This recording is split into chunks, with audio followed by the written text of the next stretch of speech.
Sir अतिरिक्त पैसे के लिए सरकार इस सदन के सामने आई है, कोई बात नहीं सर, उस पर चर्चा होगी, लेकिन चर्चा दो और विषयों पे होनी चाहिए।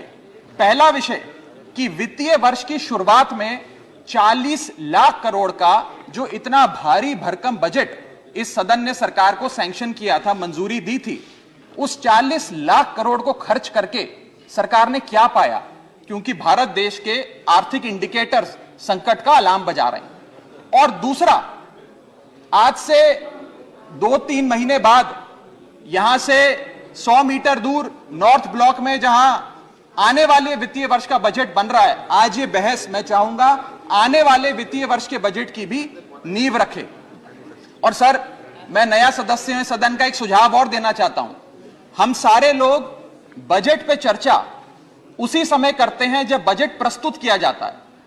हमें सदन में 2 बार बजट पे चर्चा करनी चाहिए।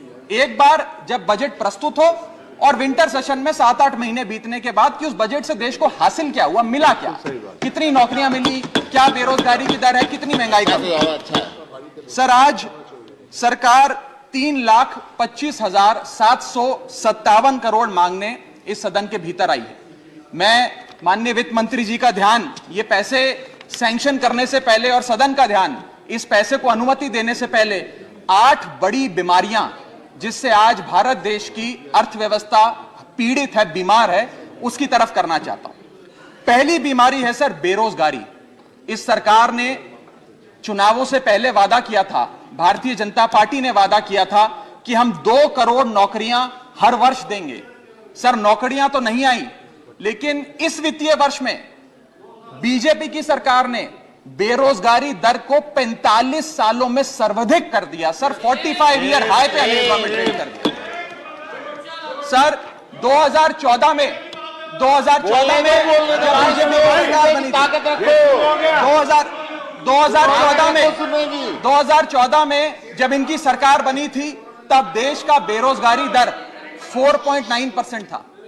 जब इनकी सरकार बनी थी तो बेरोजगारी दर 4.9% था।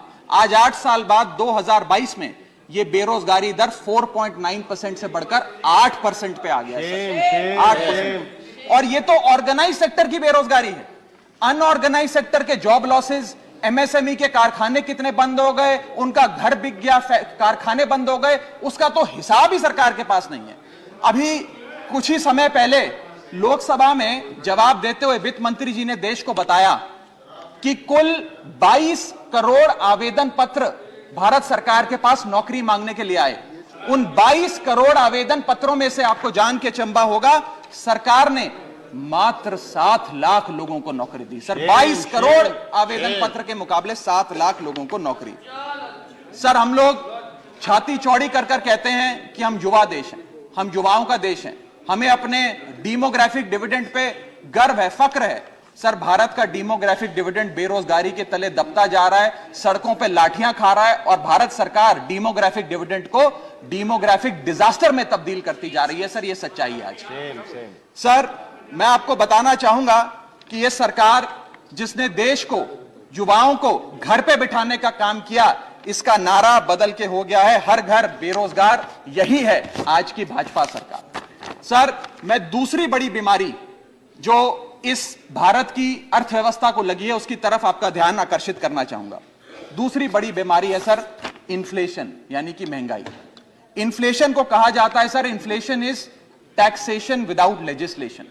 वो महंगाई जो सरकार कानून लाए बिना जनता पे थोप देती है। सर, आज भारत की महंगाई इस वित्तीय वर्ष में 30 सालों में सर्वाधिक थी। सर, 30 ईयर हाई पे, जहां भारत की थोक महंगाई 12 से 15% के आसपास घूम रही है और खुदरा महंगाई 6 से 8% के आसपास घूम रही है। वादा किया था सर आय बढ़ाने का, आय तो बढ़ी नहीं, महंगाई बढ़ गई। और सर, बढ़ती महंगाई और घटती कमाई के चलते आज देश को आधार कार्ड की नहीं, उधार कार्ड की जरूरत पड़ रही है। देश के आम आदमी को उधार कार्ड की जरूरत है। और सर, आज इस बहस को सुन रहे भारत देश के करोड़ों लोगों को मैं कहना चाहूंगा कि यह सरकार आप सबको गरीब कर रही है। गरीब सिर्फ वो नहीं सर जो सड़क पे कटोरा लेकर भीख मांग रहा है, हम सब गरीब हो रहे हैं। गरीब इसलिए हो रहे हैं कि हमारी आमदनी नहीं बढ़ रही, लेकिन महंगाई बढ़ती जा रही है। सर मैं उदाहरण देता हूं, एक शख्स जो 20,000 रुपए महीने के कमाता था और 18,000 रुपए खर्च करता था, वो महीने का 2,000 रुपए बचाता था। आज उसकी आमदनी 20 की 20 है, 20,000 है, लेकिन खर्चा 18,000 से बढ़कर 25,000 करोड़ हो गया। यानी कि 20,000 की आमदनी, 25,000 का खर्च, 5,000 रुपए की नुकसान का खामियाजा का कर्जा देश का एक एक आदमी भुगत रहा है। सर मैं बताना चाहूंगा, सुनिए मेरी बात ध्यान से।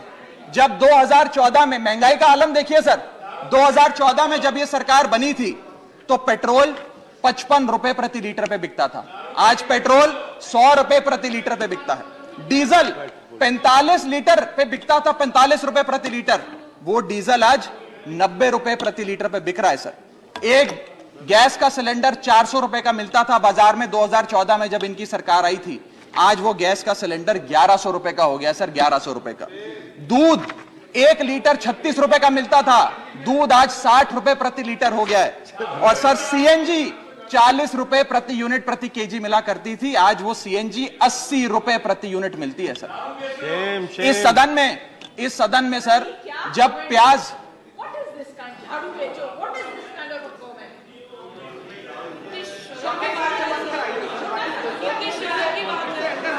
सर आपका प्रोटेक्शन चाहिए, आपका प्रोटेक्शन चाहिए सर, ये बात सही है सर। प्रोटेक्शन चाहिए, तो देखिए सर आप, चलो बोलो सर, बोलो, चलो बोलो बोलो बोलो sir sir sir sir sir जब देश में, I am not yielding but sir, इस देश में जब प्याज के दाम 100 रुपए प्रति केजी के ऊपर हो गए और इस सदन में हंगामा हुआ, तो माननीय वित्त मंत्री जी ने कहा कि मैं प्याज नहीं खाती, तो मुझे उनके भाव से, प्याज की कीमतों से कुछ लेना देना नहीं है। ये मेरा विश्वास है सर कि माननीय वित्त मंत्री जी आटा, चावल, दाल, दूध, दही, पनीर तो अवश्य खाती होंगी, क्योंकि इन सब के भाव बढ़ गए।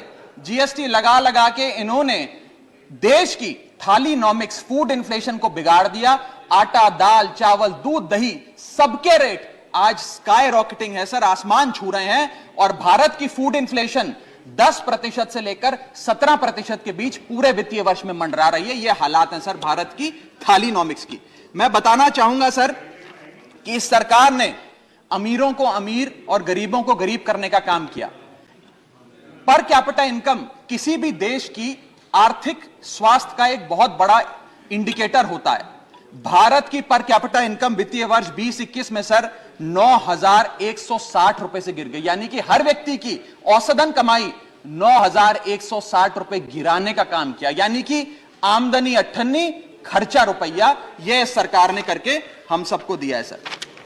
तीसरी बड़ी बीमारी जो भारत की अर्थव्यवस्था को लगी हुई है वो है आर्थिक सुधार का झांसा, the hoax of economic recovery.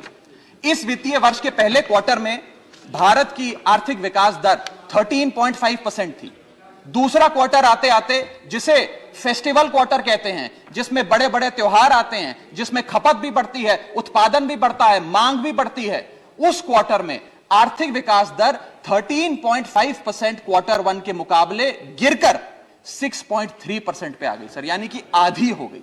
और अगर आप पिछले साल के क्वार्टर सेकंड से दूसरी तिमाही से कंपेयर करें तो क्वार्टर ऑन क्वार्टर 2021 में 8.4% दूसरी तिमाही की ग्रोथ थी, और इस बार इस क्वार्टर में जो अभी समाप्त हुआ 6.3% है। यानी कि भारत की आर्थिक विकास दर घटती जा रही है। और मुझे बड़े दुख से कहना पड़ रहा है कि जब वित्त मंत्री जी फरवरी में वित्तीय वर्ष 23-24 का बजट प्रेजेंट करेंगी, तब भारत की चौथी तिमाही की आर्थिक विकास दर 5% से भी नीचे होगी, which is unprecedented in recent time sir. यह भारत की इकोनॉमिक ग्रोथ की हालत है। और यह वर्ष तो जो बीत गया, इस वर्ष तो आपने आर्थिक जो विकास दर था उसकी ऐसी तैसी कर दी। अगले साल के आर्थिक विकास दर के आंकड़े सुनिए। सरकार चाहती है हम 8% पे आगे बढ़ें। वर्ल्ड बैंक कहता है वित्तीय वर्ष 23-24 में हम मात्र 6% पे ग्रो करेंगे। क्रिसिल कहता है हम 6% पे ग्रो करेंगे। ओईसीडी कहता है हम 5.7% पे ग्रो करेंगे। गोल्डमैन सैक्स कहता है हम 5.3% पे ग्रो करेंगे, और आईएमएफ कहता है हम 5.1% पे ग्रो करेंगे। यानी कि भारत की अर्थव्यवस्था में ऊपर जाने की बजाय हमारी व्यवस्था नीचे आ रही है सर। सर चौथी और एक बड़ी बीमारी जो भारत की अर्थव्यवस्था को लगी है वो है द डेट क्राइसिस। भारत सरकार की देनदारी, भारत सरकार पे चढ़ा बहुत बड़ा कर्ज। सर 1947 से लेकर 2014 तक, यानी कि इन 67 सालों में कई पार्टियों की सरकारें रहीं, केंद्र में कई पार्टियों ने शासन किया।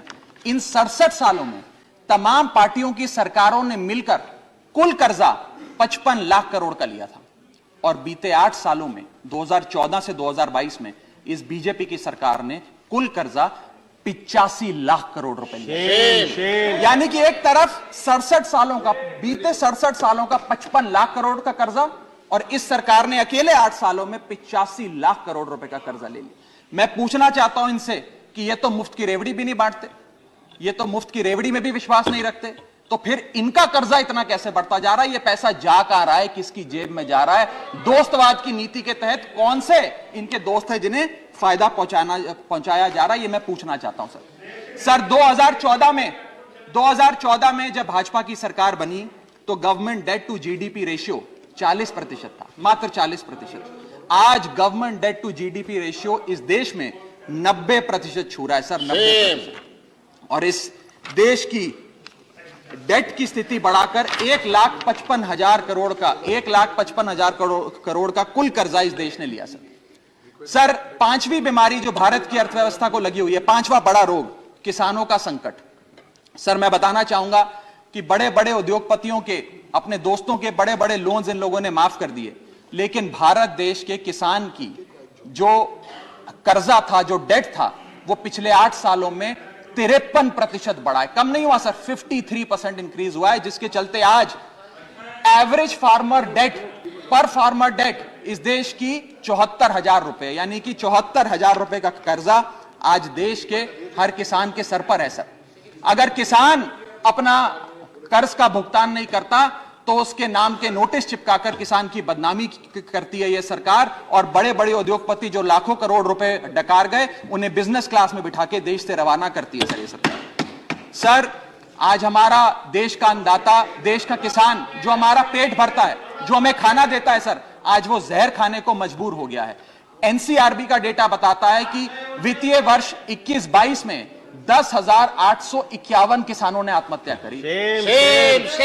यानी कि इस देश में औसत रोज के 30 किसान आत्महत्याओं की आती है, 30 किसान रोज इस देश में आत्महत्या कर रहे हैं। हम आजादी का अमृत महोत्सव मना रहे हैं, and 30 farmers per day in this country commit suicide sir. मैं अपने ट्रेजरी बेंचेस पे बैठे मित्रों को यह भी कहना चाहूंगा कि किसान भोला है, भुलक्कड़ नहीं है। वो ये नहीं भूला कि 1 साल आपने उसे खुले आसमान में सड़कों पे आंदोलन करने के लिए उतारा था, जिसमें 800 से ज्यादा किसानों की शहादत हुई सर। और सर किसानों के बारे में मैं एक आपको बड़ी महत्वपूर्ण जानकारी देना चाहता हूं। किसानों की आय दुगनी करने का वादा सरकार ने किया था कि हम बढ़ाएंगे और दुगनी करेंगे। आय दुगनी करना तो छोड़ दीजिए, स्टैंडिंग कमेटी ऑन एग्रीकल्चर की रिपोर्ट बताती है कि 4 से ज्यादा राज्यों में आय बढ़ाना तो दूर, 30% किसानों की आय घट गई सर, बढ़ाना तो दूर की बात। आय किसान की घटाने का काम इन लोगों ने किया, और एक ऐसे दौर में जब भारत की रूरल इन्फ्लेशन भारत की अर्बन इन्फ्लेशन से ज्यादा है, यानी कि गांव में रहना महंगा है शहरों के मुकाबले। सर मैं छठी बीमारी पे आता हूं। जो छठी बीमारी भारत की अर्थव्यवस्था को लगी हुई है सर, वो है प्राइवेट सेक्टर इन्वेस्टमेंट में गिरावट। 2 बड़े फायदे इस सरकार ने कॉर्पोरेट जगत को दिए। पहला, कॉर्पोरेट टैक्स कम करके 30% से घटाकर 22% कर दिया, जिसमें 1.5 लाख करोड़ का फायदा कॉर्पोरेट्स को दिया, और सरकार का हर साल का 1.5 लाख करोड़ का नुकसान कराया। और दूसरा बड़ा फायदा, अपने दोस्तों के उद्योगपतियों के पिछले 5 वित्तीय वर्षों में 10 लाख करोड़ रुपए राइट ऑफ कर देने, वो माफ कर देने। ये 2 बड़े फायदे उन्होंने, रियायतें